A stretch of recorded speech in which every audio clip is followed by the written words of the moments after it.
부처님 당시에 있었던 일입니다. 그 부처님이 살아생전 부처님이 계셨던 시대에도 이 말썽꾸러기 스님들이 제법 많았었나 봅니다. 그래서 2600여 년 전 부처님께서 법을 펼치고 계시던 정법 시대에도 훌륭한 부처님의 제자분들도 계셨지만 그렇게 말썽꾸러기 속을 그렇게 이제 말을 안 듣고 사람 속을 애태우는 그런 말썽꾸러기 스님들도 많이 있었던 것 같습니다. 그 부처님 당시에 있었던 가장 말썽꾸러기 스님 6분이 있었는데 이분들이 바로 그 유명한 육군 비구라고 불리던 제자들이었습니다. 그래서 6명의 말썽꾸러기 스님 해서 육군 비구라는 이 6명의 스님들이 있었습니다. 이 6명의 스님들, 육군 비구들이 이절저절 다니면서 또 이 마을 저 마을 다니면서 온갖 말썽을 부렸다고 합니다. 하루는 어느 마을에 공양간에 들어가서 스님들께 공양 올리기 위해서 만들어 놓은 마을의 공양간에 들어가서 그곳에서 온갖 난장판을 피면서 그렇게 사람들을, 스님들을 괴롭혔다고 합니다. 그래서 그 공양간에서 온갖 이렇게 말썽을 부리다가 거기서 이제 소문이 아주 안 좋게 나기 시작하니까 많은 스님들이 이제 그 마을의 공양간에 가기를 이제 다들 마음으로 이렇게 멀리하게 되고 또 두려워하게 되었다고 합니다. 그래서 하루는 스님들이 도저히 안 되겠다 싶어가지고 부처님께 찾아가서 저 육군 비구들이 이 마을 저 마을 다니면서 이절저절 다니면서 온갖 말썽을 부리고 있습니다 라고 말씀드렸더니 부처님께서 크게 꾸짖으면서 다음과 같이 말씀하십니다. 그대들이여 잘 듣거라. 말을 잘한다고 해서 지혜로운 사람이 아니다. 평화롭고 미움이 없고 두려움을 주지 않는 사람, 진정 지혜로운 사람이다 라고 부처님께서 가르침을 설하셨습니다. 불교는 지혜의 종교, 불교는 지혜의 가르침입니다. 그러면 이 지혜라는 것은 무엇일까요? 그리고 우리는 어떻게 해야 지혜롭게 살 수 있는 것일까요? 부처님께서 지혜롭게 사는 방법에 대해서 팔만대장경에서 그 모든 가르침을 자세히 자상하게 설하셨습니다. 그리고 저 말썽꾸러기 육군 비구들을 향해서 말을 잘한다고 해서 지혜로운 사람이 아니다라고 부처님께서 꾸짖으시면서 지혜로운 사람은 평화롭고 미움이 없고 나아가 다른 사람에게, 남에게 두려움을 주지 않는 사람, 다른 사람들을 편안하게 해주는 사람, 그런 사람이 바로 진정 지혜로운 사람이다라고 말씀하셨습니다. 불교의 가장 중요한 핵심 가르침은 바로 자비입니다. 그래서 불교란 무엇입니까? 불교의 핵심은 무엇입니까? 라고 질문을 하면 한결같이 지혜와 자비입니다 라는 대답을 이제 저희들이 곧잘 하고는 합니다. 그래서 지혜와 자비는 하늘을 날아다니는 새와 같다고 합니다. 새는 두 날개가 있기 때문에 저 허공을 자유롭게 날아다닐 수가 있는 겁니다. 만약에 두 날개 중에서 날개 하나만 꺾여버려도 저 하늘을 자유롭게 날 수가 없습니다. 그와 같이 불교에 있어서 지혜와 자비라는 것은 저 하늘을 자유롭게 날아다니는 새의 두 날개와 같습니다. 그래서 하나라도 빠져 있으면 그것은 진정한 불교의 가르침이 될 수가 없습니다. 지혜와 자비가 마치 하늘을 날아다니는, 저 하늘을 자유롭게 날아다니는 저 새의 두 날개와 같다. 그와 같이 불교에서도 가장 중요한 핵심은 바로 지혜와 자비이다. 그리고 수레에 비유하기도 합니다. 옛날에는 수레, 말이 끄는 수레에 바퀴가 2개가 달려 있었다고 합니다. 양쪽에 하나씩 2개가 달려 있었는데 만약에 바퀴에 하나만 빠져버려도 그 수레는 말이 아무리 힘이 세다 하더라도 수레가 이렇게 제대로 올바르게 수레가 나아갈 수가 없게 됩니다. 그와 같이 양쪽에 바퀴가 2개가 튼튼하게 붙어 있어야 수레가 올바르게 편안하게 자유롭게 굴러갈 수 있듯이 불교에서도 지혜와 자비가 함께 있어야 이 부처님의 가르침이 올바르게 펼쳐질 수 있고 올바른 깨달음의 길로 나아갈 수가 있다라고 불교에서는 설명하고 있습니다. 그래서 불교는 지혜의 가르침, 지혜의 종교이면서 궁극적으로 모든 존재들에게 자비를 펼치는 바로 자비의 종교이기도 합니다. 그래서 우리가 성불하는, 우리가 부처가 되는, 성불을 하는 가장 밑바탕의 원동력이 되는 에너지가 바로 자비심이라고 합니다. 나의 행복과 나의 평온을 위해서 깨달음을 얻는 것이 아니라 나의 행복과 나의 즐거움을 위해서 성불하는 것이 아니라 모든 중생, 모든 존재가 다 함께 성불하기 위해서 모든 존재가 다 함께 깨달음을 얻기 위해서 모든 존재, 모든 중생이 다 함께 괴로움에서 벗어나 영원한 행복을 얻기 위해서 그래서 우리가 수행하고 성불하는 것이다. 그 밑바탕에는 모든 존재에 대한 자비심이 이제 밑바닥에 담겨져 있는 것입니다. 근데 이제 흔히 우리 선배 스님들이 그런 이야기를 하셨습니다. 우리 중생들은 너무나 이 업이 두껍기 때문에 이 인간이 가지고 있는, 그러니까 중생이 가지고 있는 근원적인 번뇌가 바로 나에 대한 집착이라고 합니다. 나에 대한 집착, 내 것에 대한 집착.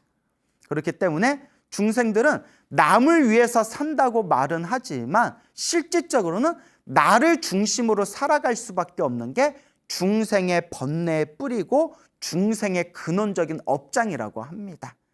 그래서 이제 선배 스님이라든가 또 주변에 있는 그 많은 이제 수행자분들께서 하시는 말씀이 사람들한테 널리 자비를 베풀지 못해도 좋으니까 민폐나 끼치지 말아라. 그런 얘기를 이렇게 곧잘 하시고는 합니다. 자비를 베풀지 못할 망정, 괜히 거창하게 자비를 베풀겠다, 거창하게 남을 돕겠다, 그렇게 거창하게 마음에 이상만 크게 부풀리기 전에 뭐부터 하지 말아라? 민폐부터 끼치지 말아라. 그래서 우리 주변에 보면 자기 딴에는 자기가 좋은 일 한다고 착각하면서 사실 결과적으로는 주변 사람들한테 민폐 끼치는 그런 분들이 은근히 많습니다. 그래서 이제 뉴스라든가 인터넷 신문에 보면 자기 딴에는 무슨 봉사한다, 혹은 자기 딴에는 이렇게 뭐 굶주린 짐승들에게 먹을 걸 준다. 그거는 정말 좋은 일이에요. 굶주린 축생들에게, 짐승들에게 먹을 걸 주는 거는 정말 좋은 일입니다. 그런데 결과적으로 자꾸 먹을 걸 주다 보니까 자꾸 이렇게 짐승들이 몰려들면서 그 주변에 살고 있는 사람들, 주민들이 불편함을 호소하고 여기서 이러지 말고 그럼 좀 딴 데 가서 하세요 하는데도 내가 좋은 일 하는데 왜 나만 갖고 그래? 니들이 다 문제가 있어서 그래. 또 이렇게 이상한 고집에 빠져 있는 분들을 우리가 곧잘 그런 이렇게 언론을 통해서 볼 수가 있습니다. 이것도 또 하나의 극단이 될 수 있겠죠. 그래서 우리 부처님께서도 우리 불교에서도 좋은 일을 하되 지혜롭게 해야 된다라고 말씀하십니다. 지혜롭게 해야 된다. 내가 내 어리석은 고집에 빠져서 나는 좋은 일 한다고 그렇게 고집 부리면서 결과적으로는 같이 살고 있는 사람들한테 폐를 끼치게 된다면 그것은 좋은 일이, 진정한 지혜로운 좋은 일이라고 부를 수가 없겠죠. 그래서 좋은 일을 해나가되 지혜롭게 해야 된다. 근데 그 지혜롭게 산다는 것이 정말 어려운 일입니다.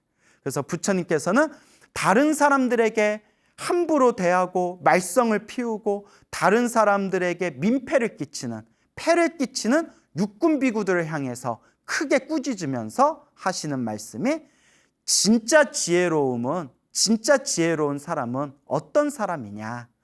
평화롭고 미움이 없고 다른 사람에게, 남에게 두려움을 주지 않는 사람, 다른 사람들을 편안하게 해주는 사람, 이것이 바로 지혜로운 사람이다라고 따끔하게 부처님께서 지적하신 겁니다.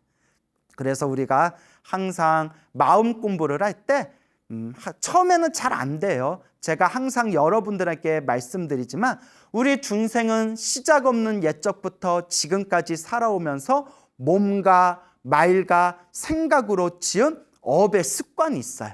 그 업의 습관을 업습이라고 불러요. 업습. 그래서 우리는 이 습관에 구속되어져 있는 존재이기 때문에 처음에 불교를 공부했다고 해서 처음부터 갑자기 사람이 확 변하지를 않습니다. 심지어 10년, 20년, 30년을 수행해도 화내고 짜증내는 이 성격을 아직도 버리지 못하는 경우가 많거든요. 그만큼 우리 업의 습관이 무섭다는 거예요. 그만큼 업의 습관이 무섭다. 그래서 꾸준하게 닦아나가는 수밖에 없습니다. 항상 부처님께 참회 기도를 올리면서 거룩하신 부처님, 제가 시작 없는 옛적부터 지금에 이르기까지 알고 지었건 모르고 지었건 몸과 말과 생각으로 지은 이 모든 업을 참회하겠습니다. 이 모든 어리석은 악업을 참회하겠습니다. 살생한 죄업을 오늘 참회하겠습니다. 투도한 도둑질한 죄업을 오늘 참회하겠습니다. 음란한 짓을 한 죄업을 오늘 참회하겠습니다. 그래서 천수경에 나오는 시박참회라고 있잖아요. 살생중죄 금일참회, 투도중죄 금일참회, 사음중죄 금일참회, 망어중죄 금일참회, 기여중죄 금일참회, 양설중죄 금일참회, 악구중죄 금일참회, 그 다음에 이제 탐욕을 일으키고 성냄을 일으키고 어리석음을 일으켰던 탐해중죄 금일참회, 진해중죄 금일참회, 치암중죄 금일참회. 그래서 이렇게 끊임없이 우리가 지었던 이 업에 대해서 우리는 매일매일 참회하는 자세가 필요합니다. 이와 같이 부처님의 가르침을 닦아 나아가면서 조금씩이라도 내 자신을 변화시켜 나가는 것입니다. 그래서 능엄경 같은 경전에서도 머리에서 일어난 이성적으로 일어나는 번뇌는 순식간에 없앨 수 있지만, 순식간에 끊어낼 수 있지만 오랫동안 닦았던 습관은 점점 닦아야 된다. 그런 이제 말씀이 있고요. 또 보조국사 진울스님 같은 경우에도 마음으로는 내가 부처라는 걸 분명히 알았지만 그래도 수없는 과거 전생에서부터 지었던 이 업의 습관들이 있기 때문에 이 업의 습관은 점점 수행을 통해서 닦아나가야 된다라고, 그래서 이런 우리 중생들의 이 깊은 그 끈끈한 업의 습관에 대해서 이렇게 지적하시는 내용들을 찾아볼 수가 있습니다. 가장 좋은 거는 깨달음을 얻자마자, 완전히 깨달음을 얻자마자 그 자리에서 번뇌망상이 다 사라지고 모든 업의 습관까지 싹 사라지면 좋은데 사실 그러기가 쉽지가 않거든요, 우리 중생들은. 그래서 쉬지 않고 포기하지 않고 꾸준히 조금씩이라도 꾸준히 닦는 마음이 필요하다라는 것을 항상 마음에 염두를 두셔야 됩니다. 그래서 제가 늘 불자님들께 드리는 이야기지만 석가모니 부처님도 원래는 우리와 똑같은 어리석은 범부 중생이었다고 합니다. 석가모니 부처님도 원래는 우리와 똑같은 어리석은 중생이었고 탐욕과 성냄과 어리석음이 가득한 그런 평범한 중생이었지만 꾸준히 닦아서 아승직업을 닦아서, 아승직업, 중생의 숫자로 헤아릴 수 없는 기나긴 시간을 아승직업이라고 합니다. 이 아승직업을 한 번도 아니고 두 번도 아니고 세 번을 굴리셨다는 거예요.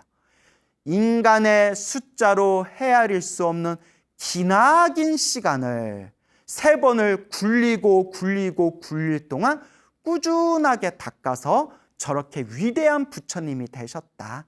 그래서 우리도 지금은 탐욕과 성냄과 어리석음이 가득하고 좋지 못한 업의 습관이 가득하고 자꾸 내가 이러면 안 되는데 하면서도 자꾸 실수를 저지르는 존재이기는 하지만 포기하지 않고 꾸준히 닦아 나아간다면 우리도 언젠가는 저 부처님과 같이 완전한 깨달음을 얻은 거룩한 존재가 될 수 있다. 이것을 꼭 명심하시길 바랍니다. 자, 그래서 또 부처님 당시에 있었던 일입니다. 부처님 당시에 수많은 제자분들이 있었는데 그 수많은 제자분들 중에서도 이렇게 연배가 높거나 덕이 높으신 분들을 장로라고 부릅니다. 장로. 우리가 장로라고 표현하면 저 타종교 교회 다니시는 분들 뭐 장로라는 표현 있지 않습니까? 근데 여러분 원래 장로라는 단어가 불교, 한문 불교 용어입니다. 우리 흔히 뭐 예배합시다, 여러분 예배 드립시다 라고 표현 쓰죠. 예배라는 단어가 원래 불교 한문 용어입니다. 원래 불교 용어고요. 뭐 천당, 지옥 이것도 다 원래 불교 경전에 있는 내용들입니다. 그래서 장로라는 말도 원래 덕이 높으시거나 연배가 높으신 그런 큰 스님을 원래 장로라고 부르게 됩니다. 근데 장로는 크게 세 가지로 구분 지을 수가 있답니다. 세 가지 종류로 구분 지을 수가 있는데 첫 번째는 출가해서 법납, 출가하신 나이, 출가한 법납이 높으신 장로를 연기장로라고 부릅니다. 그러니까 출가하셔서 오랫동안 절에 있으셨던 그런 연배가 높으신 장로를 연기장로라고 부릅니다.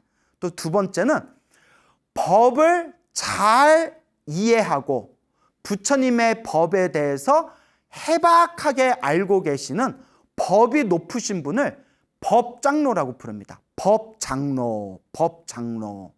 그 다음에 그냥 이름만 장로인 사람, 그냥 덕도 없고 수행도 부족하지만 어쨌거나 절에 오래 버텨가지고 그냥 이름만 장로라고 붙여준 분들을 작장로라고 부릅니다. 혹은 이름 명자를 써서 명장로라고 부릅니다. 그래서 절에 오랫동안 출가한 지 오래되셔서 연배가 높으신 분들을 연기장로라고 부르고 부처님의 가르침에 대해서 깊이 이해하고 있는 덕이 있는 그런 어른 스님을 법장로라고 부르고 그리고 뭐 아무것도 뭐 쥐뿔도 없지만 그냥 이름만 장로라고 그냥 붙여준 것을 작장로 혹은 명장로라고 부르게 됩니다. 근데 우리가 이렇게 부처님 경전을 보다 보면 장로 사리불 혹은 뭐 장로 수보리 뭐 이런 표현이 나오거든요.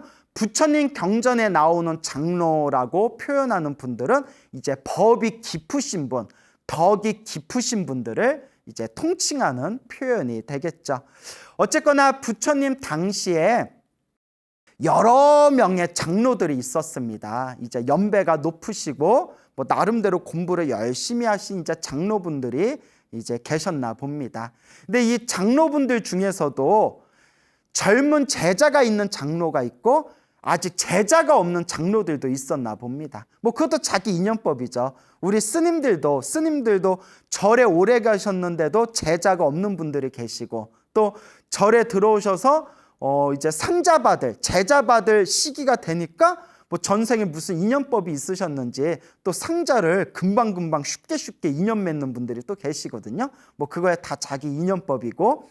그런데 그 중에서 어떤 장로분들께서 저쪽에 젊은 스님들이 스승님을 옆에서 아주 열심히 공손하게 그렇게 시봉드는 모습을 보고 이렇게 부러움과 질투심이 일어났나 봐요. 몇몇 장로들이. 그러면서 이 장로들이 자기네들끼리 야, 스님들 우리들도 부처님의 법에 대해서 해박하게 해석할 줄을 알고 부처님의 법을 사람들에게 전달하는 것도 다 우리들도 능력이 있는데 우리들은 지금 우리들을 시봉할 젊은 제자들이 없다. 그러니 부처님께 가서 우리가 이렇게 건의하자. 부처님, 한 장로 밑에서 공부를 한 젊은 스님들을 완전히 공부가 익을 때까지, 완전히 공부를 이룰 때까지 장로의 곁을 떠나게 하지 말고 여러 장로들을 이렇게 밑에서 옮겨 다니면서 다른 장로들을 시봉하면서 계속해서 공부할 수 있도록 부처님께서 이것을 배려해 주십시오라고 우리가 건의를 하자. 이렇게 이제 이야기를 한 겁니다. 그러니까 장로 스님 한 분 밑에 있는 제자가 공부를 배우고 난 뒤에 이제 독립하는 게 아니라 그 제자가 스승의 허락을 받을 때까지 다른 장로들 밑에서 시중 들면서 계속 공부할 수 있도록 그렇게 우리가 법을 만들자. 이렇게 이제 자기네들끼리 상의를 했답니다. 약간 욕심이 깔렸죠. 예, 이제 좀 젊은 스님들 부려먹고 싶었나 봐요. 그래서 이걸 부처님께 찾아가서 이제 그 장로 스님들끼리 서로가 합의한 것을 이제 부처님께 건의를 합니다. 부처님, 젊은 비구 스님들이 한 장로 밑에서 시중을 들고 시봉을 하고 공부를 배웁니다. 하지만 젊은 비구 스님들이 공부가 무르익을 때까지 떠나지 말고 다른 장로들 밑에서 꾸준하게 시봉을 들면서 공부할 수 있도록 부처님께서 그렇게 이제 법을 좀 제정해 주십시오라고 하니까 부처님께서 그 말씀을 듣고 부처님께서 옳다라고 생각하셨어요. 부처님은 그 말이 옳다. 젊은 스님이 공부가 완전히 무르익을 때까지 멀리 떠나거나 독립하지 말고 덕이 있는 그런 큰 스승 밑에서 이렇게 시중 들면서 시봉 들면서 그렇게 자신의 공부가 무르익을 때까지 또 다른 덕이 높으신 장로들 밑에서 그렇게 꾸준하게 공부하는 것, 그것이 옳다라고 부처님께서는 여기셨지만 부처님께서는 모든 걸 다 꿰뚫어 보시는 분이잖아요. 그래서 그것을 건의한 장로들 마음에 부러움과 질투와 시기심과 자기들의 욕심이 밑바닥에 깔려 있구나라는 것을 부처님께서 그 마음을 다 꿰뚫어 보십니다.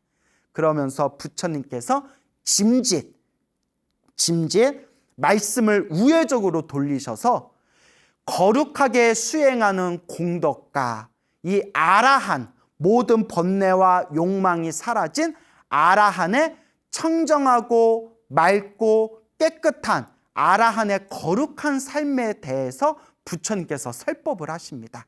그 말은 요 장로들이 경전 공부는 열심히 하고 부처님의 말씀은 잘 외우고 있어서 경전에 해박하고 사람들에게 강의하는 것은 잘하지만 아직 아라한이 되지 못해서 번뇌와 욕망과 망상이 남아있는 그런 아직은 수준이 낮은 단계의 수행자들이라는 것을 부처님께서 다 꿰뚫어 보시고 그대들이요, 그 젊은 스님들에게 이렇게 시중받을 생각하지 말고 빨리 수행해서 어서 번뇌와 욕망을 끊고 거룩한 아라한이 되어야 된다라는 것을 이렇게 우회적으로 이렇게 설법을 하시게 됩니다. 그래서 부처님께서 마음으로는 이 장로 스님들이 건의하신 게 맞다고 여기셨어요.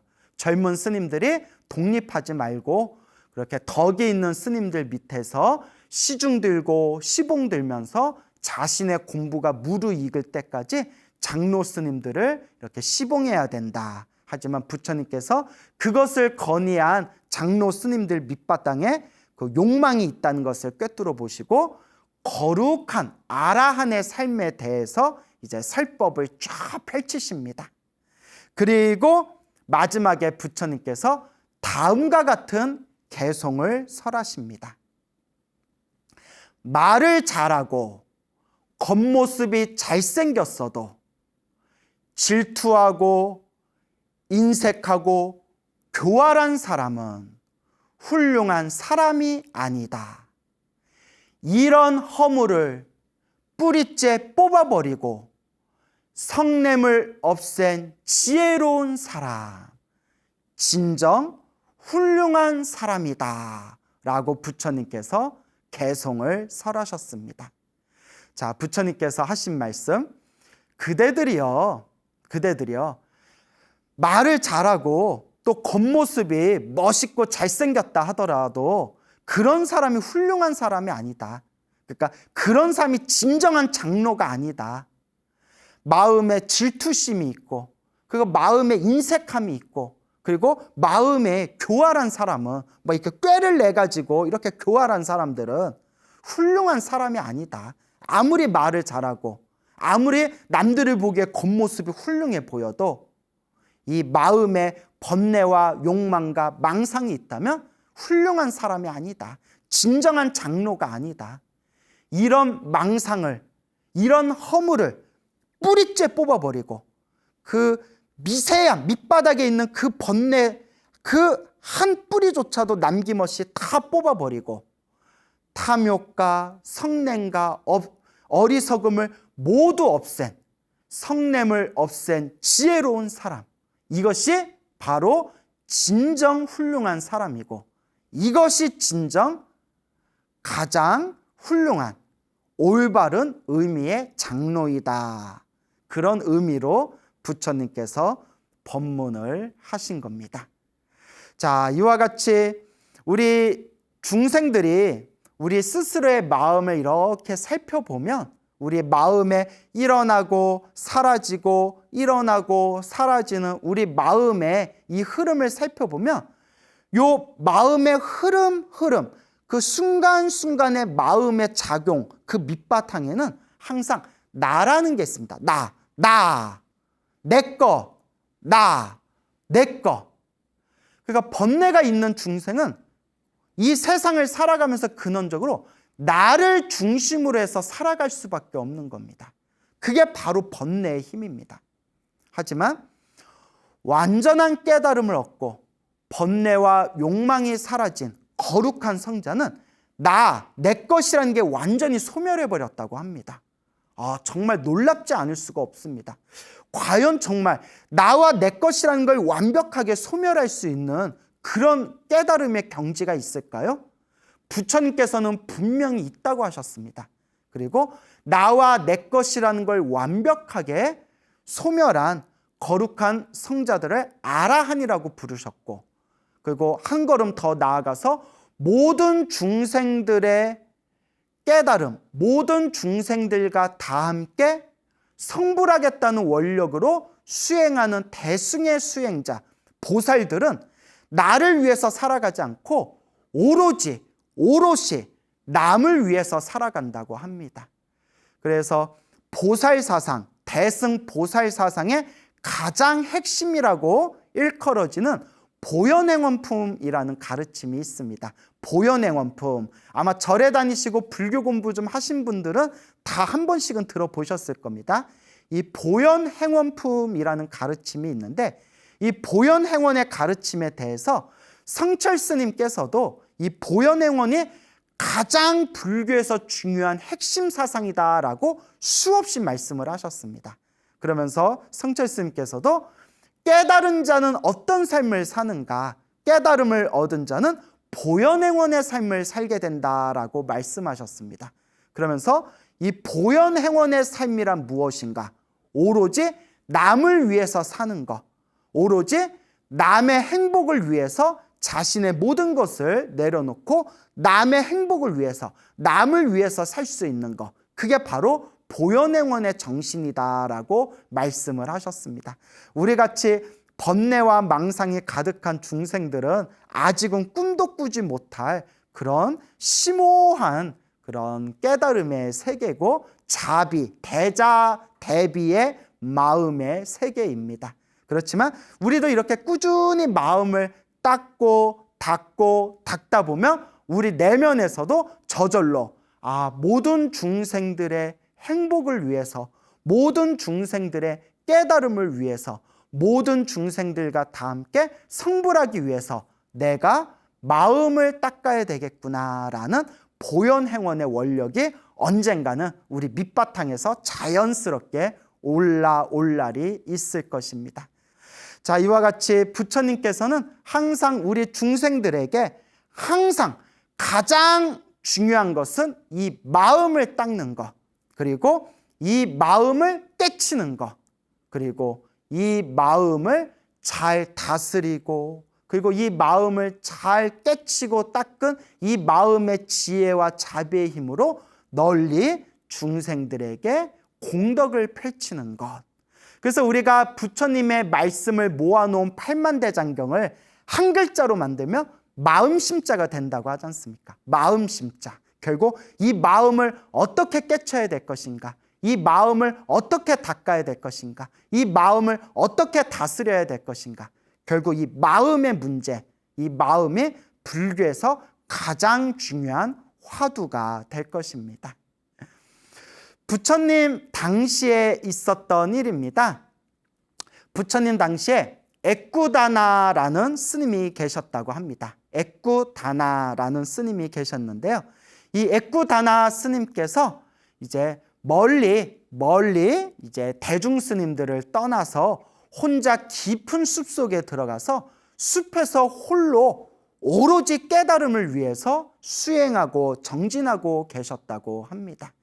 그렇게 세월이 흘러서 이제 액구다나 스님도 오로지 수행하고 정진하고 수행하고 정진해서 드디어 비로소 모든 욕망이 사라지고 모든 번뇌가 사라진 거룩한 성자 아라한이 되셨다고 합니다.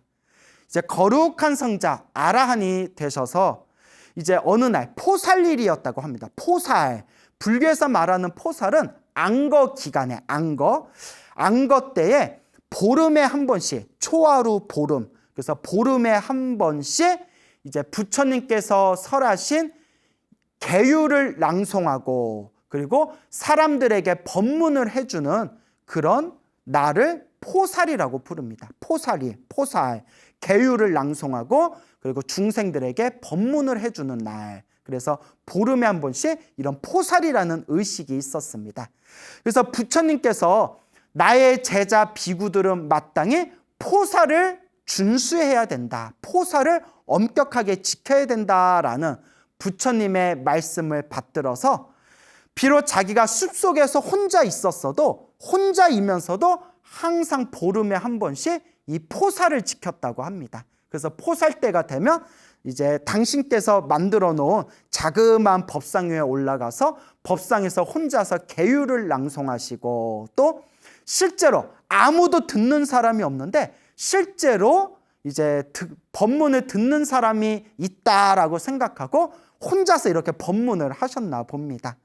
그런데 비로소 아라한이 되신 모든 번뇌와 욕망이 사라진 아라한이 되신 이 액구다나 스님이 어느 날 포살일이 돼서 포살 때가 돼서 혼자서 법상에 올라가셔서 그 숲속에서 혼자서 계율을 낭송하시고 그리고 혼자서 법문을 하셨는데 뭐 할 줄 아는 법문이 없으신 거예요. 그래서 딱 하나 자기가 유일하게 알고 있는 개송이 하나 있었대요.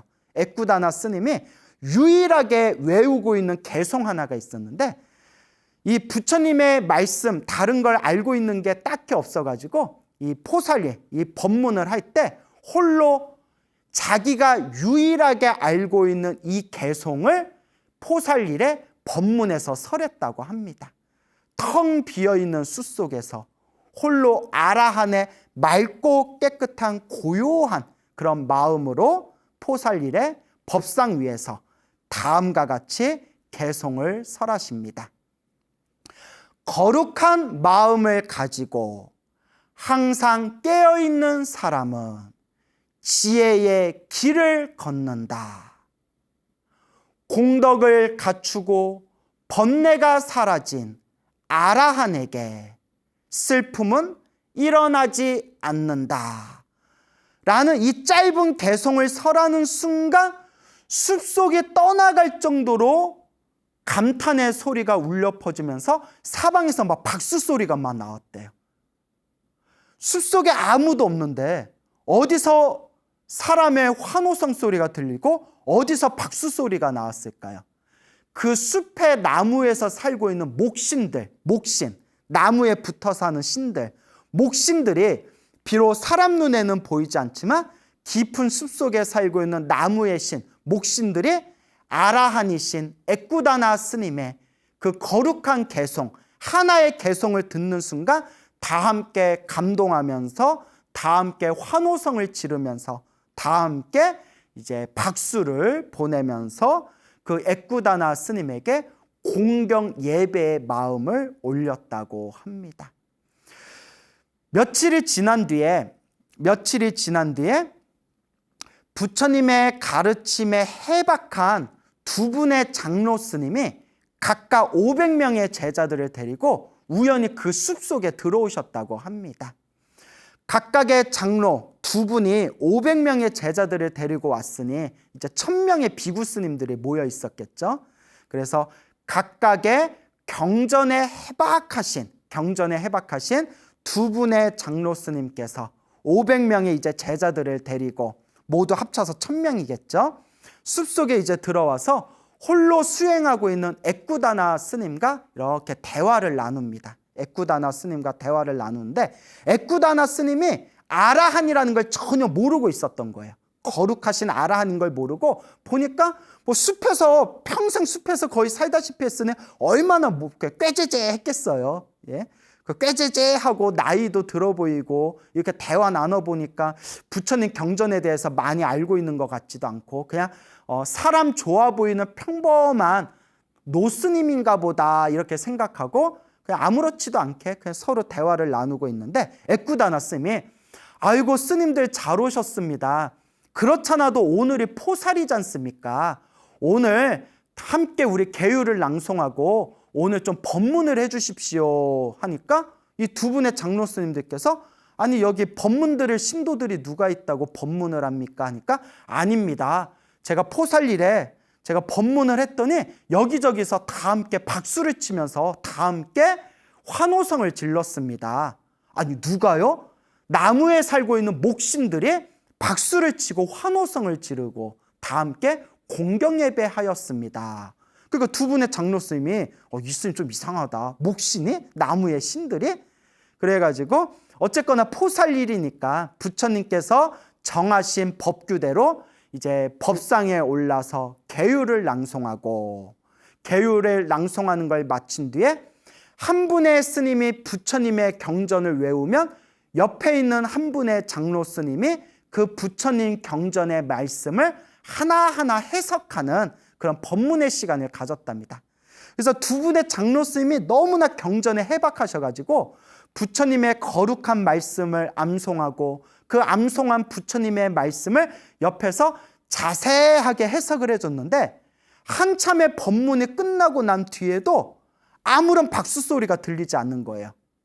그러니까 두 분의 장로 스님들이 에이 에꾸다나 스님 뻥을 치고 있어요. 박수 소리 들리지도 않는데 왜 뻥을 쳐요? 그랬더니 에꾸다나 스님이 아닙니다. 제가 왜 스님들한테 거짓말을 하겠습니까? 아닙니다. 그럼 제가 한번 해보겠습니다. 그래서 홀로 다시 법상에 올라서 본래 자기가 외우고 있던 개송을 다시 설했다고 합니다. 다시 이 에꾸다나 스님이 개송을 한번 딱 설하는 순간 보이지 않는 나무의 신들, 목신들이 우레와 같은 박수를 치면서 다 함께 환호성을 질렀다고 합니다. 이 소리를 들은 두 분의 장로 스님과 그 두 분 장로 스님의 밑에 있던 1000명의 제자들이 기분이 상한 거예요. 자존심이 상하고 너무나 기분이 언짢은 거예요. 그러면서 와 진짜 목신들이 사람 차별하고 있구나. 나무의 신들이 사람을 차별하고 있구나.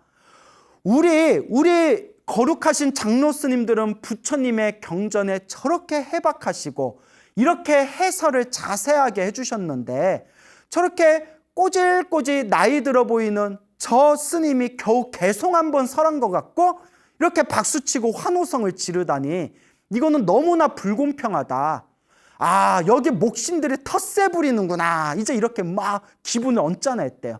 야 목신들이 같이 살고 있는 저 에꾸다나 스님은 그냥 개송 한번 외운 것 같고 막 박수 쳐주고 외부에서 잠깐 온 우리 큰 스님이 법문한 거는 박수도 안 쳐주고 본천만척도 안 하고 너무나 텃세 부리고 너무나 불공평하구나 하고 기분들이 다들 언짢은 거예요.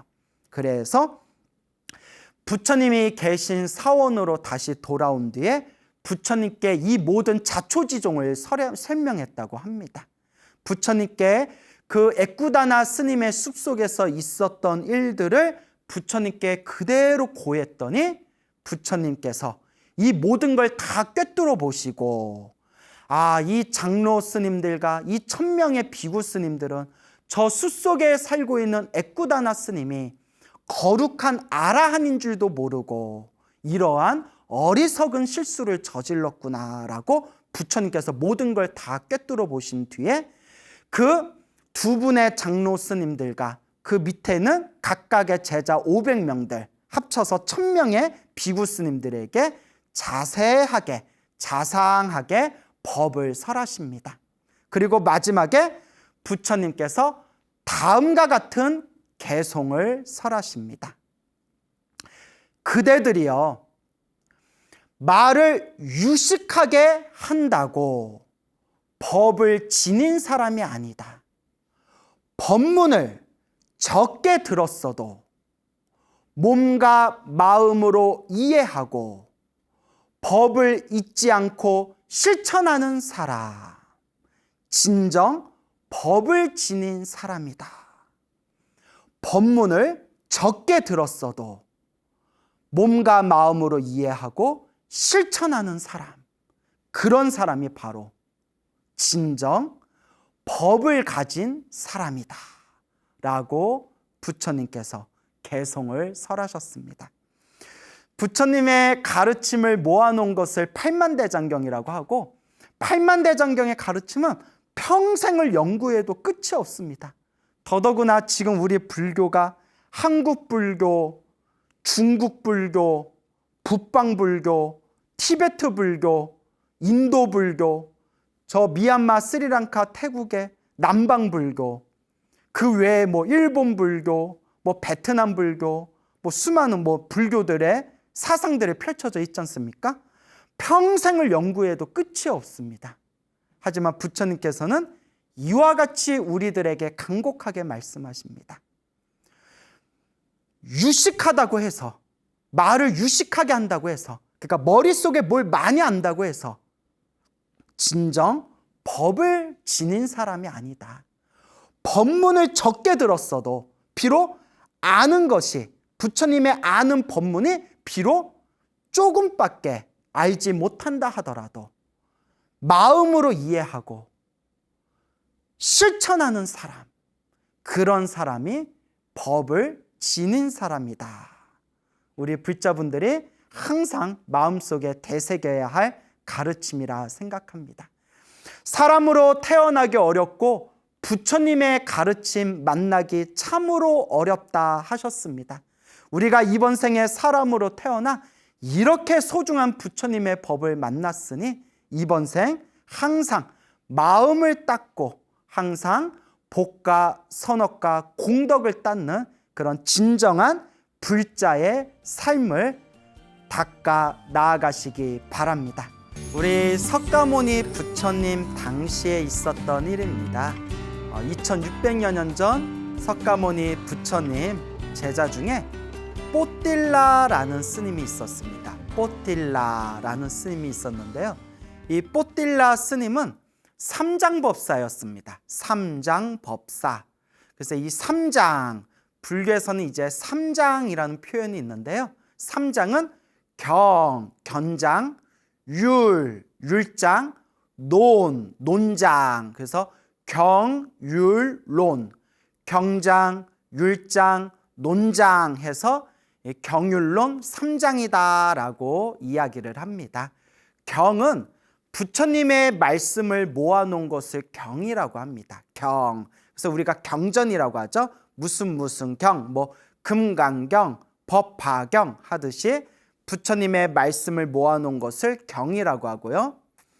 부처님의 계율, 부처님의 계율의 말씀을 모아놓은 것을 율이라고 합니다. 율.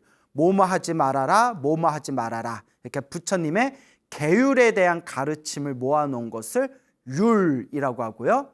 논은 이제 우리가 논문 쓰다 할 때 논자 있죠. 그래서 부처님의 제자분들께서 부처님의 경과 율을 해석한 것을 이제 논이다라고 흔히 이야기를 합니다. 그래서 경, 율, 론. 그래서 이것을 삼장이라고 부르게 됩니다. 그때 이제 삼장 법사였던 뽀딜라라는 스님이 있었습니다. 이 뽀딜라 스님은 과거 전생에서부터 수행을 많이 하신 스님이었습니다. 그래서 과거 전생에서부터 이 글공부, 학문을 많이 닦으신 분이었대요. 그래서 과거칠불, 여러분 과거칠불이라고 들어보셨습니까? 우리 불교에서는 지금 석가모니 부처님 이전에도 수많은 부처님들이 계셨고, 석가모니 부처님 이후에도 수많은 부처님들께서 세상에 출현해서 끝없이 이 중생들을 제도하신다고 합니다. 그래서 과거에 출현했던 수많은 부처님들 중에서 석가모니 부처님을 기준으로 과거에 출현하셨던 7 부처님을 과거 칠불이다라고 부르게 됩니다. 그러니까 석가모니 부처님 이전에는 가섭이라는 부처님이 계셨고요. 가섭 부처님 이전에는 구나한모니라는 부처님이 계셨고요. 또 그 이전에는 구류손이라는 부처님이 계셨고, 어쨌거나 이렇게 석가모니 부처님 기준으로 과거에 7 부처님이 계셨다. 그럼 또 이제 미래에 미륵 부처님이 오시잖아요. 그러면 미륵 부처님이 세상에 출현하시면 이제 미륵 부처님을 기준으로 과거에 7 부처님이니까 미륵 부처님이 출현하신 시대를 기준으로 하면 석가모니 부처님이 이제 과거불이 되시는 거죠. 과거에 출현하셨던 부처님.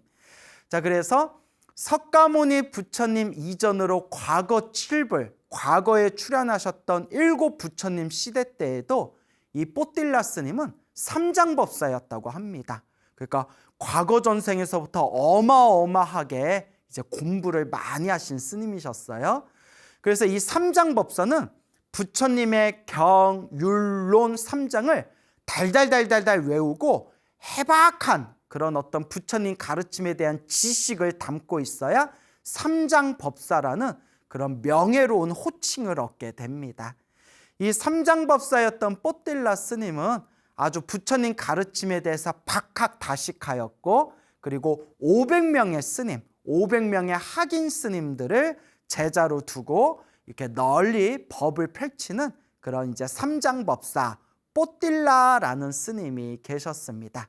근데 이 뽀딜라 스님이 박학다식하시고 총명하시고 지혜롭고, 그리고 500명의 스님들에게 부처님의 말씀을 가르치는 그런 훌륭한 선생님이었지만, 아직까지도 번뇌를 끊고 그리고 마음의 깨달음을 얻어서 아직까지는 생사윤회에서 벗어나지를 못했다고 합니다.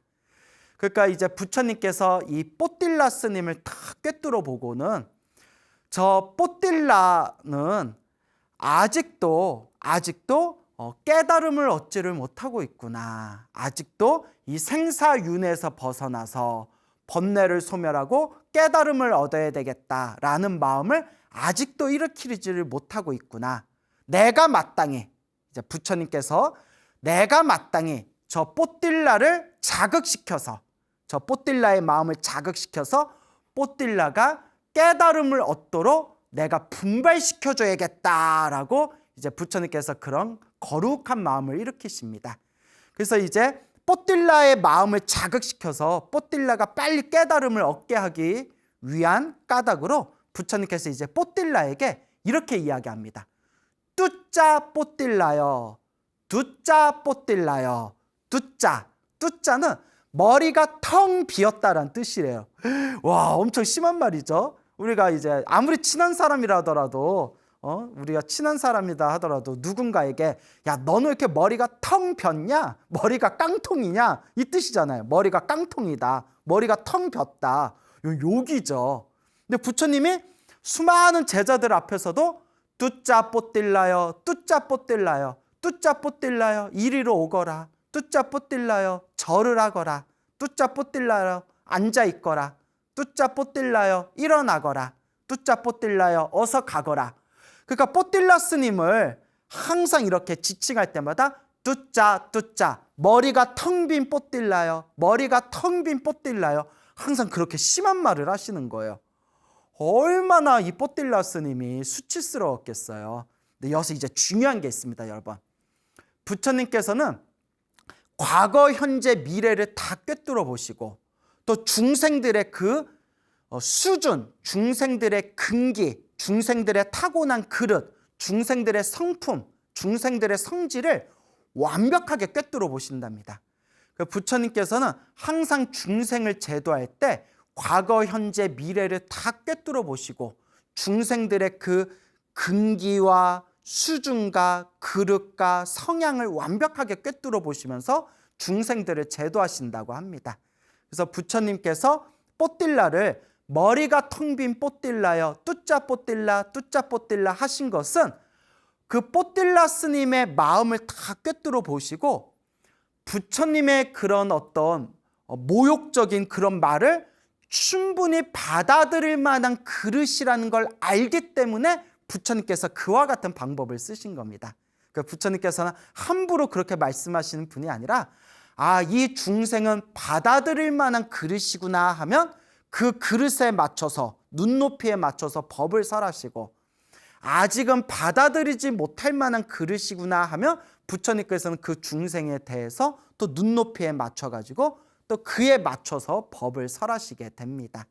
그러니까 이 뽀뛸라 스님은 수많은 과거 전생에서부터 과거에 출연하셨던 7 부처님 아래에서 이제 오랫동안 공부를 해왔기 때문에 충분히 뽀뛸라 스님의 이 성향과 성질은 석가모니 부처님께서 텅 빈, 머리가 텅 빈 뽀뛸라요 라고 지나친 말씀을 하셔도 충분히 받아들일 만한 그릇이기 때문에 석가모니 부처님께서 일부러 그와 같이 뽀뛸라의 마음을 자극시키고 열심히 수행해서 빨리 번뇌를 소멸하게끔 분발시키기 위해서 부처님께서 그와 같은 방법을 쓰신 겁니다. 그러니까 우리는 이런 거 함부로 따라하면 안 되겠죠.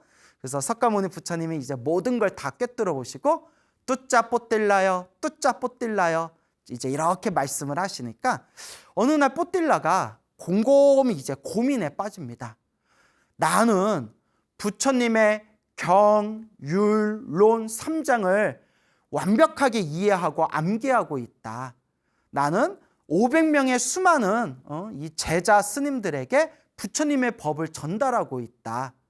나는 부처님의 가르침을 이해하는데 부족함이 없는 사람이다. 근데 왜 부처님께서 유독 나에게만 텅 빈 뽀뛸라요, 왜 내가 텅 비었다, 머리가 텅 빈 뽀뛸라요 라고 왜 그런 말씀을 하시는 걸까? 라고 이렇게 이제 고민한 끝에 이제 뽀뛸라 스님은 지혜로운 분이었거든요. 부처님께서 내가 부처님의 말씀을 외우고 부처님의 말씀을 공부하는 것만 좋아하고 실질적으로 마음을 닦아서 이 번뇌를 소멸하는 이런 깨달음의 길을 가지 않고 있기 때문에 부처님께서 나를 안타깝게 여기시고 내 마음을 일부러 자극시키는 거구나 라는 것을 이제 올바르게 이해를 합니다. 뽀뛸라 스님 정도 되니까 그걸 딱 이제 부처님께서 일부러 나를 공부시키려고 저러시는 거구나 라는 걸 뽀뛸라 스님 정도 되니까 딱 알아차리지. 우리 같은 중생들은 이제 삐져가지고 부처님이 왜 나만 갖고 그래, 나 이제 절에 안 다녀, 나 이제 부처님 안 믿을 거야, 이렇게 중생들 막 다 삐지지 않습니까? 삐짐 하지 않습니까? 그래서 이제 뽀뛸라 스님은 부처님께서 왜 나한테 이런 말씀을 하실까 올바르게 이해한 뒤에 이제 결심을 합니다. 그래, 부처님께서 나에게 원하고 바라시는 대로 내가 깨달음의 길을 가야겠다. 내가 이 번뇌를 끊고 생사윤회에서 벗어나야겠다. 내가 모든 번뇌와 욕망이 사라진 아라한이 되어야 되겠다. 이제 마음에 굳게 결심하고 제자들 몰래, 500명의 제자들 몰래 짐을 싸가지고 몰래 절 밖으로 이제 나오게 됩니다. 그래서 아주 먼 길을, 수십 킬로미터의 먼 길을 걷고 걸어서 어느 숲속에 있는 자그마한 사찰에 들어가게 됩니다. 그 숲속에 있는 자그마한 사찰에는 30명, 30명의 스님들이 살고 있었다고 합니다. 30명의 비구 스님들이 살고 있었는데, 이 뽀딜라 스님이 왜 수십 킬로미터를 걸어가지고 그 숲속에 있는 작은 사찰, 30명의 스님들, 비구 스님들이 수행하고 있는 그 작은 사찰에 왜 찾아갔냐? 그 작은 사찰에 30명의 비구 스님들은 모두가 다 아라한이었다고 합니다. 그 30명의 스님들 다 아라한의 깨달음을 얻은, 욕망과 번뇌가 사라진 거룩한 성자들이었기 때문에, 거룩한 성자들이 아라한들이 모여서 살고 있는 사찰이기 때문에 수십 킬로미터를 걸어서 그곳을 이제 찾아갔다고 합니다. 뽀딜라 스님이 그 30명의 아라한 스님들이 모여 살고 있는 그 작은 사찰에 찾아가서 그 사찰의 가장 연장자이신 수석 장로 스님을 이제 만나 뵙고 공손하게 삼배를 올린 뒤에 그 장로 스님에게 청을 올립니다. 스님이시여, 거룩한 장로시여, 존자시여, 저에게 수행하는 방법을 가르쳐 주십시오. 저의 의지처가 되어 주십시오. 저의 스승이 되어 주십시오. 라고 청을 올립니다.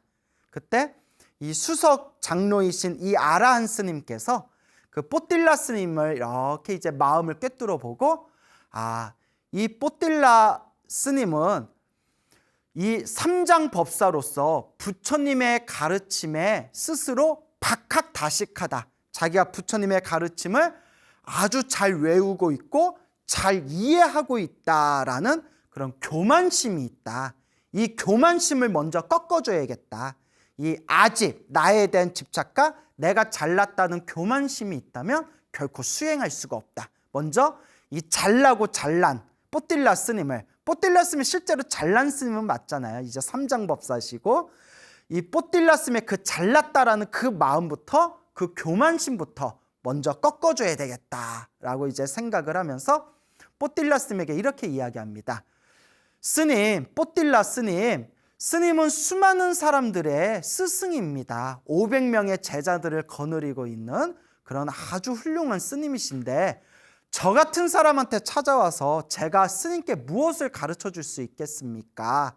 그러니까 뽀딜라 스님이 아닙니다. 저의 의지처가 되어 주십시오. 그래서 뽀딜라 스님의 그 교만심을 꺾어주기 위해서 그러면 저기 저 스님을 찾아가십시오라고 하면서 이제 뽀딜라 스님에게 수석 장로 스님이 자기보다 한 단계 아래인 이제 스님에게 찾아가라 이렇게 이제 이야기를 합니다. 그래서 뽀딜라 스님은 이제 두 번째 그 사찰에서 이제 두 번째 위치에 있는 스님을 찾아가 가지고 두 번째 스님에게도 이제 청을 올립니다. 근데 이제 그 두 번째이신 아라한 스님도 뽀딜라 스님의 교만심을 꺾어주기 위해서 저 스님을 찾아가십시오라고 이야기를 하고 그 절에 세 번째 위치에 있는 스님에게 찾아가라고 말을 합니다. 우리 같으면 사람 뺑뺑이 돌리나? 그냥 좀 수행 좀 가르쳐 주지. 되게 그러네. 되게 비싸게 구네. 이런 마음이 일어날 수도 있지 않습니까? 그런 교만심을 꺾어주기 위한 방법입니다. 워낙 뽀딜라 스님이 총명하고 머리가 똑똑하고 부처님의 삼장을 다 박학다식하게 이해하고 있고 오랫동안 수많은 사람들에게 존경받던 그런 스승이고 스님이었기 때문에 먼저 그 교만심을 꺾어주기 위해서 이제 스님들마다 저 스님을 찾아가십시오, 저 스님을 찾아가십시오 하면서 10명의 스님을 만나고 20명의 스님을 만나고 30번째 스님, 그 절에 30명의 스님들이 이제 같이 수행하고 있었지 않습니까? 이 30명의 아라한 스님 중에서 가장 막내인 스님한테까지 결국 앞에 찾아가게 됩니다. 그런데 그 사찰에 30명의 스님들, 30명의 아라한들 스님들 중에서 가장 막내는 바로 삼위승이었다고 합니다. 삼위승. 이제 삼위라는 말은 부처님 당시에 20살이 넘어서 출가하면 비구라고 불렸습니다. 그리고 20살을 넘지 못한 스님은 이제 삼위승이라고 불렀습니다. 그러니까 지금으로 치면 미성년자 스님입니다. 미성년자 스님을 삼위승이라고 불렀고, 이제 시대가 좀 지나면서 이제 어린 동자승을 이제 삼위승이다라고 이제 부르는 그런 이제 언어적인 문화가 생기게 되었는데요. 원래는 20살이 넘어서 출가하면 이제 비구 스님, 그리고 20살이 넘지 못한 미성년자 스님들은 이제 사미 스님으로서 수습 기간을 거치게 됩니다. 그때 뽀딜라 스님이 마지막 30번째 막내 스님을 찾아갔는데 그 30번째 막내 스님이 나이가 7살이 된 사미승이었어요. 나이 7살이 된 사미승. 근데 여러분, 이 사미승이 과거 전생에서부터 수행을 많이 했기 때문에 7살에 아라한이 된 거예요. 이야, 대박이죠? 어떻게 7살에 아라한이 되었을까요? 과거 전생에서부터 많이 오래오래 닦았기 때문에 이번 생에 석가모니 부처님의 제자가 돼서 7살 어린 동자승인 사미가 7살에 아라한이 되었다. 이제 이런 내용들이 부처님 불교설화에 보면 이제 조금씩 나오거든요. 그래서 나이가 7살인 어린 사미승이 그때 이제 바느질을 하고 있었어요. 근데 여러분, 사미승, 7살 된 사미승이지만 이미 아라한의 경지입니다. 욕망과 번뇌가 사라진 아라한이었어요. 바느질을 하고 있으면서 자기 앞에 찾아온 그 뽀딜라 어른 스님을 거들떠도 안 보는 거예요. 원래는 비구 스님, 장로 스님이 이렇게 찾아오면 어린 사미승은 자리에서 일어나서 절을 올리고 예배를 올리고 자리를 이렇게 이제 좋은 곳으로, 높은 곳으로 옮겨드리는 게 사미승의 예법이거든요. 근데 이제 바느질하면서 거들떠도 안 보는 거예요. 자, 여기서 중요한 게 그 사미승은 이미 아라한이기 때문에 탐욕이나 성냄이나 어리석음이 전혀 없는 존재입니다. 나이만 7살이지 이미 욕망과 번뇌가 사라진 아라한이었어요. 근데 사미승이, 그 나이 어린 사미승이 왜 그런 건방진 모습을 보였냐, 이미 여러분들 눈치채셨죠? 순수하게 그 뽀딜라 스님을 위해서, 뽀딜라 스님의 교만심을 꺾어주기 위해서 일부러 그런 모습을 보이는 거예요.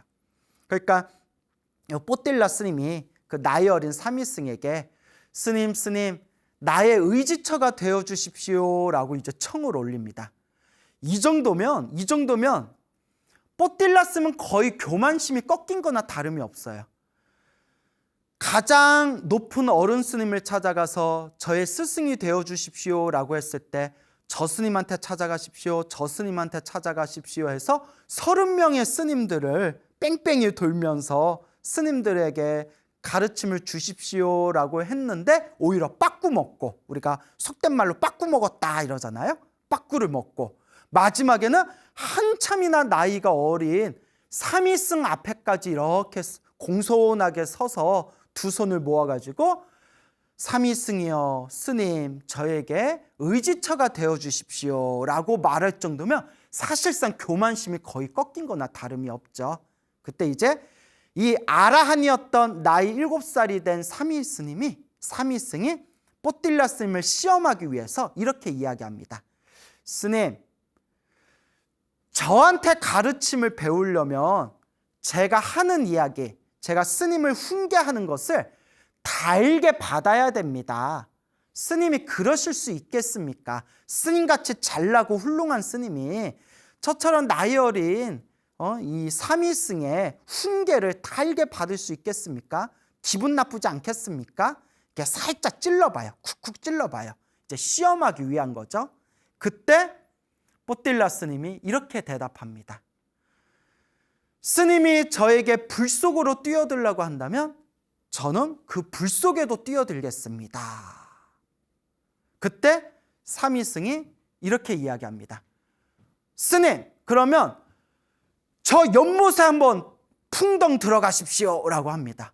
그 한참 어른 스님에게 그 쬐끄만 사미스님이 저 연못 위에 뛰어 들어가십시오 라고 딱 명령을 내립니다. 그때 주저하지 않고 뽀딜라 스님은 그 사미승 앞에서 그 새카맣게 어린 그 사미승이 시키는 대로 그 연못 위에 이 승복, 가사를 입은 채로 풍덩 그 연못 안에 뛰어들게 됩니다. 그때 이 아라한인 이 사미승은 충분히 교만심이 꺾였고 충분히 가르침을 받아들일 만한 마음의 준비가 되었구나라는 것을 이 아라한 사미승이 그 뽀딜라 스님을 꿰뚫어 보게 되죠. 그래서 물을 뚝뚝 떨어뜨리고 있는 이제 뽀딜라 스님을 다시 부른 뒤에 이제 이렇게 이야기합니다. 스님, 뽀딜라 스님, 제 말을 잘 들어보십시오. 땅굴이 있는데 이 땅굴에 구멍이 6개가 뚫려 있습니다. 구멍 6개가 뚫려 있는 땅굴이 있는데 그 땅굴 안에 도마뱀이 쏙 들어갔습니다. 그 도마뱀을 잡으려면 어떻게 해야 됩니까? 깊은 땅굴 안에, 그 조그맣고 긴 땅굴 안에 들어간 그 도마뱀을 잡으려면 어떻게 해야 되겠습니까? 구멍 6개가 뚫렸으니까 구멍 6개 중에서 5개의 구멍을 꽉 막은 뒤에 구멍 하나만 지키고 있으면 그 도마뱀을 잡을 수가 있습니다. 나머지 구멍을 다 막아버리고 구멍 하나만 지키고 있으면 그 구멍에, 언젠가는 그 구멍에서 나오려고 할 때 그때 딱 잡으면 됩니다. 뽀딜라 스님, 그와 같습니다. 우리는 눈, 귀, 코, 혀, 몸, 생각, 이 6가지 구멍이 있습니다. 이 6가지 구멍 중에서 눈, 귀, 코, 혀, 몸, 이 5가지를 꽉 막아버리고 오로지 생각, 오로지 이 마음만 있는 그대로 관찰하십시오. 그러면 도마뱀을 꽉 잡듯이 이 번뇌를 꽉 잡아서 이 번뇌를 이겨낼 수 있을 겁니다. 라고 삼위승, 아라한이신 삼위승이 그런 가르침을 내리자 이 짧은 몇 마디 속에서 뽀딜라 스님은 마치 이제 등잔에 기름을 부은 것 같아서 마음이 환해지는 걸 느낍니다. 이제 오랫동안 과거 전생에서부터 충분히 부처님의 가르침을 공부했고 이번 생에 지혜롭고 총명했던 뽀딜라 스님이기 때문에 그 삼위승의 몇 마디 법문 속에서 그 핵심을 아주 올바르게 이해하고 올바르게 그 핵심의 가르침을 파악하게 됩니다. 그러니까 이미 과거 전생에서부터 많이 닦으신 분이기 때문에 충분히 이제 그릇이 만들어진 상태였어요. 그렇게 뽀딜라 스님은 그 삼위 스님에게 고마움을, 감사함을 표하면서 스님, 그거면 충분합니다. 너무나 훌륭하신 가르침에 감사드립니다. 그거면 충분합니다. 라고 만족해하면서 그때부터 눈으로 보이고 귀로 들리고 코로 냄새 맡아지고 혀로 맛보아지고 몸으로 느껴지는 그 모든 감각들을 다 내려놓고 오로지 마음에서 일어나고 사라지고 일어나고 사라지는 그 마음을 있는 그대로 바라보고 있는 그대로 관찰하기 시작합니다. 이와 같이 뽀딜라 스님은 점점 깊고 깊은 그런 경지에 들어가게 됩니다. 그때 어느 날 뽀딜라 스님이 고요하게 앉아서 자신의 마음을 있는 그대로 바라보고 있었을 때 그때 먼 곳에 떨어져 계시는 석가모니 부처님께서 이 신통력의 힘으로, 신통의 눈으로 뽀딜라 스님의 수행의 수준이 바야흐로 아주 성숙하고 무르익게 되었구나라는 것을 완벽하게 꿰뚫어 보시게 됩니다. 그리고 때가 됐다. 이제 때가 됐다. 뽀딜라여, 이제 때가 됐다. 그리고 부처님께서 신통의 힘으로, 신통력의 힘으로, 신족통이라고 하죠. 순식간에 이제 거리를 뛰어넘는 그런 신족통이라는 그런 신통의 힘으로 부처님께서 수십 킬로미터 먼 곳에 떨어진 부처님께서 뽀딜라의 그 무르익은 깊은 수행의 경지를 꿰뚫어 보신 뒤에 신통의 힘으로 환한 광명을 일으키면서 앉아있는 뽀딜라 스님 앞에 짠 하고 이제 나타나시게 됩니다. 온몸에 환한 광명을 일으키면서 뽀딜라 앞에 짠 하고 나타나신 석가모니 부처님께서 뽀딜라를 향해서 이와 같이 법을 설하십니다. 지혜는 수행에서 생긴다. 지혜는 수행에서 생긴다. 수행을 하지 않으면 지혜가 줄어든다. 수행을 하지 않으면 지혜가 줄어든다. 지혜를 얻는 길과 잃어버리는 길을 잘 알아서 지혜를 얻는 길, 혹은 지혜를 잃어버리는 길, 이것을 올바르게 잘 알아서 지혜를 얻기 위해 힘써 노력해라. 힘써 수행해라. 지혜는 수행에서 생긴다. 수행을 하지 않으면 지혜가 줄어든다. 지혜를 얻는 길과 잃어버리는 길을 잘 알아서 지혜를 얻기 위해 힘써 노력해라. 이와 같은 부처님의 설법을 듣자마자 그 자리에서 비로소 이 뽀딜라 장로는 모든 번뇌와 모든 욕망이 산산이 부셔지고 깨달음을 얻어 생사윤회에서 벗어난 거룩한 성자 아라한이 되었다라고 이야기합니다. 뽀딜라 장로는 과거 정생에서부터 과거 일곱 부처님 때였을 때부터 부처님의 가르침을 달달달달 외우고 있는 그런 삼장법사였고, 이번 생에서도 석가모니 부처님 시대 때 부처님의 가르침을 올바르게 이해하고 그리고 달달달달 암기하고 있을 정도의 삼장법사였지만 마음의 깨달음을 얻지는 못하고 있었습니다.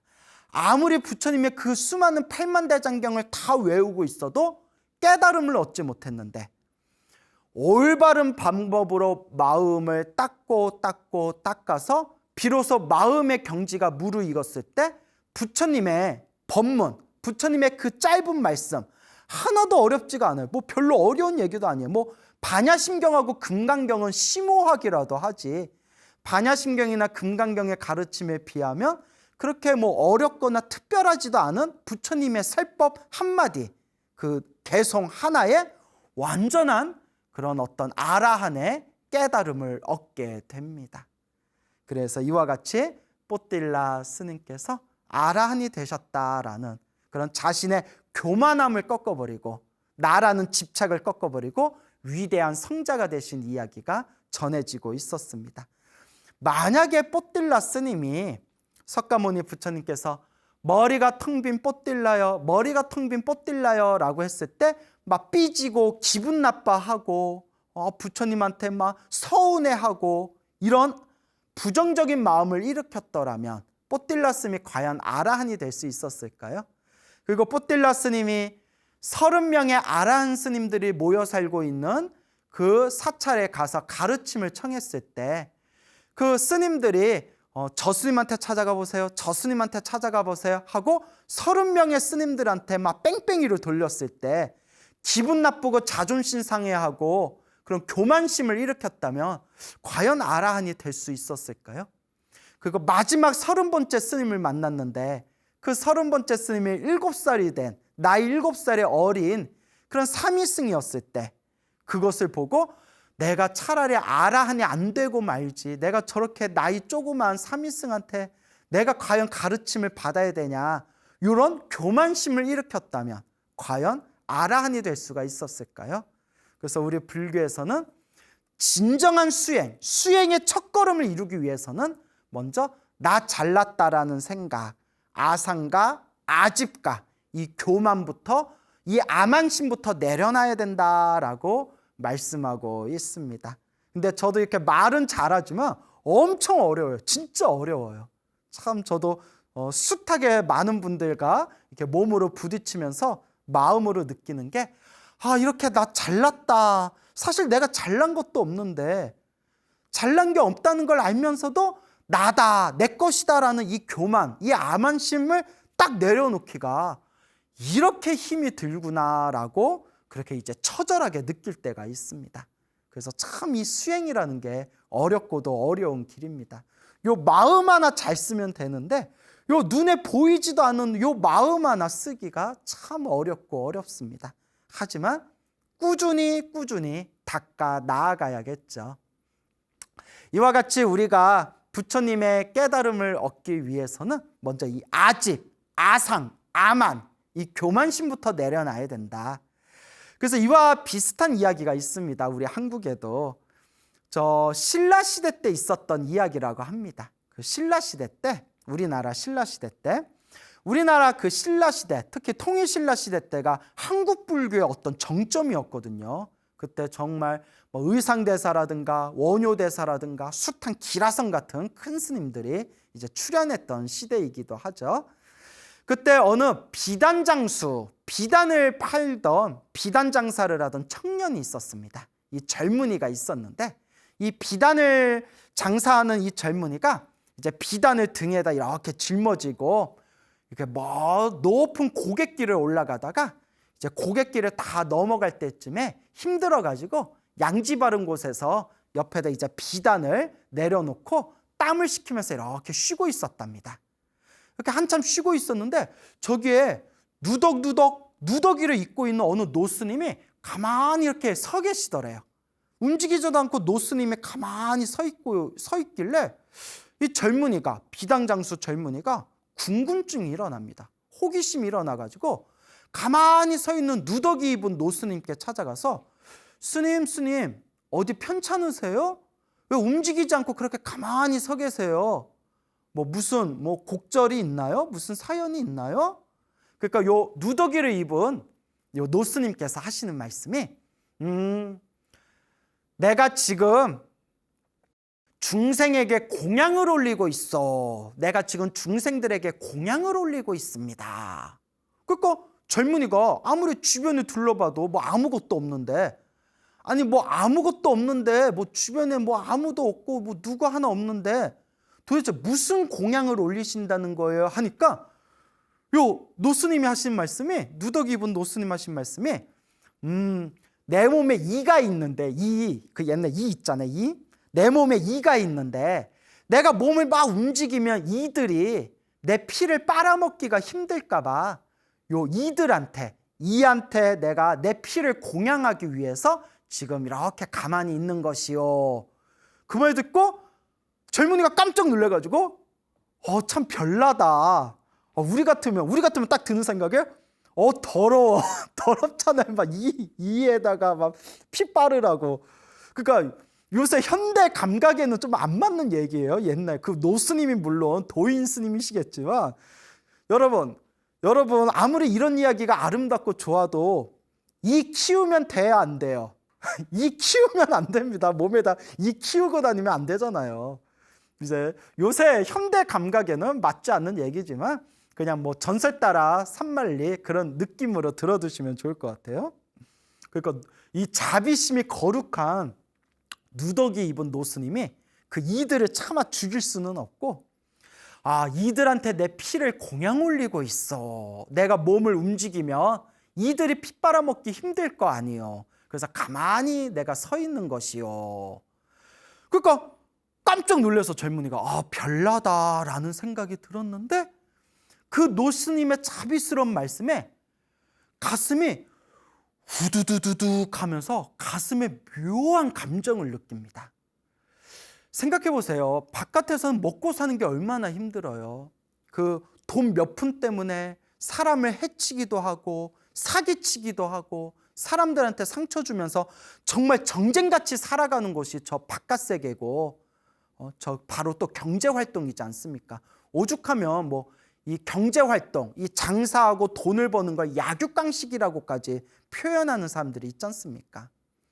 그러니까 이 비단장수가 이렇게 비단을 팔면서 전국을 돌면서 그렇게 마음에 힘들고 답답하고 지쳐 있을 때 이들에게 피 빨아먹으라고 내가 공양 올리고 있어라는 그런 너무나 천진하고 순수하고 자비심이 가득한 그 노스님의 말씀을 듣고 가슴이 우두루루루 이렇게 무너지는 그런 이제 묘한 느낌을 받게 됩니다. 그때 호련히 나도 이 거칠고 더럽고 힘든 이 세속을 벗어나 나도 머리 깎고 출가하겠다라는 생각이 들고 그 자기의 전 재산이나 다름없는 비단을 그냥 버려버리고 그 노스님을 쫓아갑니다. 노스님의 뒤를 쫓아가요. 스님, 저 스님의 제자가 되겠습니다. 스님의 제자가 되겠습니다. 저를 제자로 받아주십시오 하고 젊은이가 그 누더기 입은 노스님의 뒤를 막 쫓아갑니다. 그래서 이제 노스님이 계시는 그 조그만 다 쓰러져가는 그런 조그만 이제 암자에 도착했을 때 노스님이 끝까지 자기 뒤를 따라온 그 젊은이에게, 비단장수였던 젊은이에게 이렇게 이야기합니다. 정말 내 제자가 되고 싶냐? 예, 스님 제자가 되고 싶습니다. 그래, 그러면 한번 해봐라. 그리고 그 자리에서 이제 머리를 깎여서 이제 행자가 됩니다. 이제 이 행자가 된 젊은이한테 이 노스님이 명령을 내립니다. 자, 이제 네가 여기서 절밥 얻어 먹으려면 네가 일을 해야 되지 않냐? 저 부엌에 가면 가마솥이 있다. 가마솥이 있는데 요 솥을 내가 좀 요 자리로 옮기고 싶다. 요 솥을 새롭게 아궁이를 만들어 가지고 새롭게 요 가마솥을 좀 걸어놔라 라고 이제 시킵니다. 그러니까 옛날에는 이제 가마솥 거기 아궁이 이렇게 만들려면 흙 있잖아요. 황토흙. 흙을 모아 가지고 흙을 단단하게 이기기 위해서 거기다가 볏짚을 잘라서 볏짚에다가 이렇게 막 이제 뭉쳐 가지고 그래서 이제 탄탄하고 반듯하게 그 아궁이 모양으로 황토흙을 쌓은 뒤에 거기다가 솥을 이렇게 기울어 있으면 안 되거든요. 기울어 있으면 한쪽만 타잖아요. 아주 수평으로 반듯하게 이렇게 가마솥을 올려놔야 됩니다. 그러니까 되게 고된 작업이죠. 그러니까 이 성실한 이 젊은이가 힘들게 구슬땀을 흘려가지고 가마솥을 예쁘고 반듯하게 이제 새롭게 걸어 놓습니다. 근데 이제 노스님이 오시더니 갑자기 노스님이 야야야야 여기 아닌 것 같다. 야 저쪽으로 다시 바꿔서 만들어라 이러더래요. 힘들게 만들어 놨는데 다시 바꾸려니까 얼마나 화딱지가 나겠어요. 근데 젊은이가 아무 말도 없이 묵묵하게 예 하더니 또 저쪽 자리에 가가지고 또 새롭게 또 가마솥을 또 걸어놨어요. 또 힘들게 고된 작업을 해가지고. 근데 또 노스님이 오시더니 괜히 화를 버럭 내면서 야 삐뚤어졌잖아. 반듯하게 해야지. 근데 젊은이는 자기가 아무리 봐도 반듯한 것 같은데 노스님이 화를 내면서 다시 걸어라. 그거 어떡해요? 또 다시 또 이제 작업을 해서 또 만들었대요. 노스님이 와서 야야야 너는 눈이 삐뚤어졌냐? 똑바로 못 거냐? 이런 식으로 시비를 걸면서 그 솥을 9번을 새로 갈았대. 9번. 9번을 새로 가르라고 시켰는데 젊은이가 그냥 묵묵하게 예 하면서 9번의 솥을 새로 그렇게 이제 걸었다고 합니다. 여러분들 같으면 화내지 않고 몇 번 할 수 있겠어요? 여러분들 같으면? 저는 일을 못하기 때문에 아마 한 번도 가마솥 자체를 아마 못 걸었을 거예요. 제가 일을 더럽게 못하거든요. 그래서 저희 아버지도 야 너 이렇게 일을 내가 너 두고 내가 어떻게 죽냐 우리 아버지가 그런 말을 하실 정도로 제가 일을 못해요. 딱 눈치채셨죠? 제가 못질도 잘 못하거든요. 이거 자랑도 아닌데 어쨌거나 그렇게 9번을 화 한 번 내지 않고 묵묵하게 가마솥을 새롭게 걸었더니 노스님께서 그때서야 그래 너 정도면 너의 그 마음의 품성이라면 수행할 수 있겠구나. 그 노스님 일부러 시험했던 거예요. 요 놈이 수행을 잘할 것인가. 시험해서 9번 트집을 잡았는데 그 9번의 그 시비와 트집 속에서도 젊은이가 묵묵하게 그러니까 타고난 성품이 다른 거예요. 그래서 우리가 누구든지 이번 생에 마음을 깨치면 그 자리에서 부처가 될 수 있지만 이론적으로는 하지만 실제로 부처님의 경전이나 불교설화를 보면 대부분 전생에 닦은 분들이에요. 사실 전생에 닦은 분들이 이번 생에 그 마음의 품성이 무르익어서 뻥 하고 깨달음을 얻게 되거든요. 그래서 이 남다른 아주 그런 좋은 그릇을 갖춘 좋은 품성을 가진 이 젊은이가 그 노스님 밑에서 열심히 수행해가지고 큰 깨달음을 얻은 그런 위대한 스승이 되셨다. 그래서 그 젊은 이제 스님, 그 젊은이 그 스님을 이제 후대에 솥을 9번 갈았다 해가지고 그 뜻을 높여서 구정선사라고 불렸다고 합니다. 구정, 솥을 9번 갈았다. 그래서 구정선사다라는 그런 유명한 한국불교 설화가 있습니다. 그래서 우리는 이런 이야기를 통해서 머리로는 다 알아요. 솔직히 나도 알고 여러분들도 다 아시잖아요. 아집을 버려야 된다. 아상을 놓아야 된다. 아만과 교만심을 완전히 내려놔야 된다. 요 교만심이 있으면 올바른 불자가 아니다. 올바른 수행자가 아니다. 머리로는 다 알지만 참 몸과 마음으로는 실천하기가 어렵습니다. 우리는 이것을 업습이라고 합니다. 업습, 업의 습관. 과거 전생에서부터 중생으로서 내가 지었던 몸과 말과 생각으로 지은 이 중생으로서의 업의 습관 때문에 머리로는 다 알면서 몸과 마음이 잘 안 따라준다. 하지만 꾸준히 닦고 닦고 나아갈 수밖에 없다. 그렇게 정진하다 보면 우리도 언젠가는 저 위대한 부처님과 같은 그런 똑같은 깨달음을 얻게 될 것이다 라는 것을 우리 불자 여러분들 꼭 명심하시고 되새기시기 바랍니다. 여러분, 행복해지고 싶습니까? 행복한 삶을 창조하고 싶습니까? 복을 지으십시오. 선업을 지으십시오. 공덕을 쌓으십시오. 복과 선업과 공덕의 힘이 여러분들을 진정한 행복의 길로 이끌어 줄 것입니다. 여기서 마치겠습니다. 여러분, 성불하십시오.